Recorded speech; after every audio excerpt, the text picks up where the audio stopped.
Hi, welcome to the channel. Today we're talking about break even and looking at your discount points and whether or not it's worth it to spend discount points in order to save some money. So, none of this is perfect. Some of it is an educated guess and forecasting your future the best you can. Life happens, things change.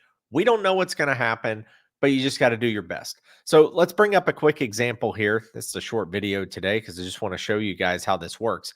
So we're going to walk you through this. Let's say you've got a loan amount of $400,000, and we're going to compare three different rates.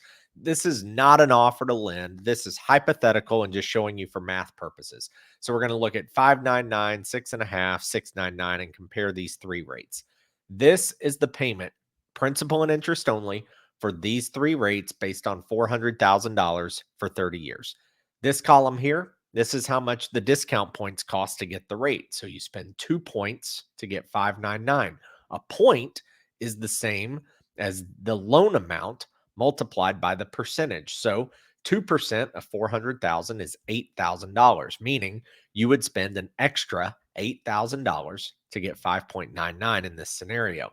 6.5, you would spend 1 point, which is $4,000. 699, that's what we call the par rate. That would be 0 points, and it wouldn't cost you anything extra to get the 6.99. So you say, well, Chad, how do I determine which one I want to get? Like, what do I do? Do I decide the 599 and spend the 8,000, or do I just go with the 699? Well, it's hard to tell because you have to start looking at what's my break even? How long is it going to take for it to make sense for me to spend extra money to have the lower interest? So we do a quick calculator over to the side. If you spent $8,000, and let's say you want to compare the 599 payment to the 699 payment. All right, well, the cost difference between the two is 8,000. You're spending 8,000 instead of 0, and you're spending more money monthly at 2658 compared to 2395. So the difference here, by choosing the 599, you would save $263 a month compared to the 699. Now, the 263 though comes at a cost. In order to save that money, you have to spend $8,000. So 8,000 divided by 263 gives you a recoup period of 30.4 months. This is in months form. 30 months is 2.5 years. So basically, if you do anything with your loan, if you refinance or if you sell your home, if you do anything that impacts the term of the loan that you close on and you do it before the 30 months, technically you have lost money. Now, if you get to month 28, well, that's only 2 months, 2.5 months or so that you shorted yourself, which is only about $526. So the closer you get to the recoup period, it's not like you lost 8,000.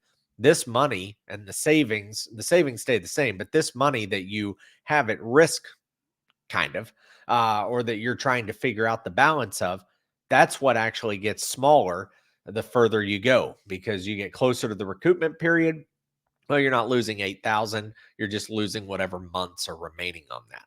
So one more example we could do is, okay, trying to decide between 8,000 and 4,000 here, or 4,000 and 0. Say, hey, let's look at 6.5. Okay, well, that one's going to cost me $4,000. So you put 4,000 here.